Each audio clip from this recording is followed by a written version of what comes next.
আসসালামু আলাইকুম।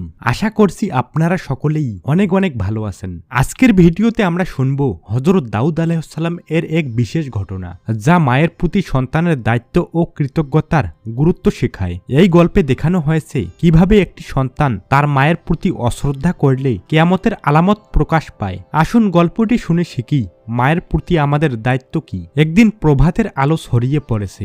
হযরত দাউদ আলাইহিস সালামের দরবারে মানুষের ভিড়। দূর দূরান্ত থেকে মানুষ তাদের সমস্যার সমাধান ও ন্যায় বিচার পাওয়ার জন্য তার কাছে আসে। তিনি ছিলেন দয়ালু ও ন্যায় বিচারক। একদিন হঠাৎ দরবারে এক বৃদ্ধা মাকে দেখা গেল। তার চেহারা ক্লান্ত, চোখে গভীর বেদনার ছাপ, সঙ্গে রয়েছে এক যুবক ছেলে। বৃদ্ধা দরবারে ঢুকেই কাঁদতে শুরু করলেন। তার কণ্ঠে ভারী কথাগুলো জড়িয়ে যাচ্ছে। হযরত দাউদ আলাইহিস সালাম ধৈর্য সহকারে তার কথাগুলো শোনার নির্দেশ দিলেন।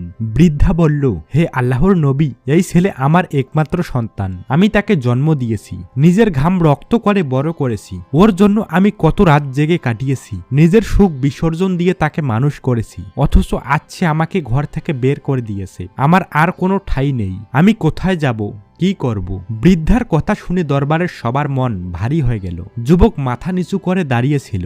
দাউদ আলাইহিস সালাম তাকে জিজ্ঞাসা করলেন, তোমার মা যা বলছেন তা কি সত্য? তিনি কি তোমাকে অন্যায়ভাবে দোষারোপ করছেন? যুবক ধীরে ধীরে মাথা তুলে বলল, হে আল্লাহর নবী, আমার মা মিথ্যা বলছেন।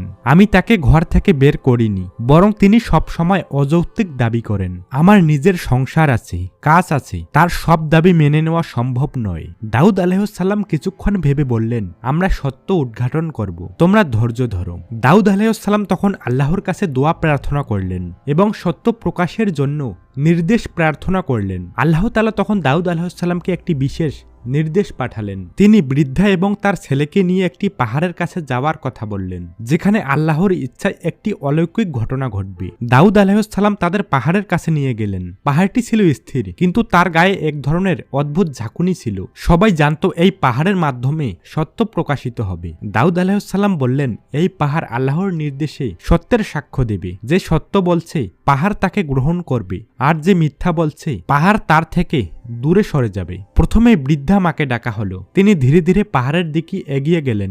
দরবারের সবাই নিঃশব্দ। বৃদ্ধা মা পাহাড় স্পর্শ করতেই সবাই দেখল পাহাড় শান্ত হয়ে গেল, তার কাঁপুনি থেমে গেল। তারপর যুবক ছেলেকে ডাকা হলো। সে প্রথমে দ্বিধা করল। দরবারের সবার চোখ যখন তার দিকে, কিছুক্ষণ পরে সে পাহাড়ের দিকে এগিয়ে গেল। কিন্তু যতই সে পাহাড়ের কাছে যেতে চায়, পাহাড় প্রবলভাবে কাঁপতে শুরু করে। যুবক ভয় পেয়ে পিছু হটে গেল। দরবারে উপস্থিত সবাই এই অলৌকিক ঘটনা দেখে অবাক হয়ে গেল। দাউদ আলাইহিস সালাম এবার শান্ত অথচ দৃঢ় কণ্ঠে বললেন, তোমার মায়ের প্রতি এমন আচরণ কি ঠিক ছিল? একদিন কিয়ামতের সময় এমন দিন আসবে যখন সন্তান তার মায়ের প্রতি অকৃতজ্ঞ হবে, সন্তান মাকে অস্বীকার করবে। আজ তোমার আচরণ সেই কিয়ামতের আলামতের প্রকাশ। যুবকের মাথা নিচু হয়ে গেল।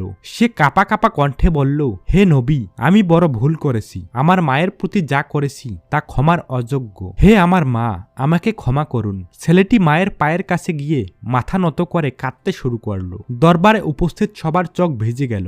বৃদ্ধা মা ছেলের মাথায় হাত বুলিয়ে বললেন, আমি তোমাকে ক্ষমা করলাম বাবা, আল্লাহ যেন তোমাকে সৎপথে রাখেন। শেষ কথা, এই গল্প আমাদের একটি গুরুত্বপূর্ণ শিক্ষা দেয়। কিয়ামতের আলামতের মধ্যে অন্যতম হলো সন্তান যখন তার মায়ের প্রতি অকৃতজ্ঞ হবে। একটি মায়ের ত্যাগের মূল্য কখনো শোধ করা যায় না। হযরত দাউদ আলাইহিস সালামের এই উপদেশ আজও আমাদের মনে করিয়ে দেয় যে মায়ের প্রতি শ্রদ্ধা, ভালোবাসা, কৃতজ্ঞতা প্রকাশ করা আমাদের সবচেয়ে বড় দায়িত্ব। আল্লাহ আমাদের সবাইকে মায়ের সেবা করার তৌফিক দান করুন।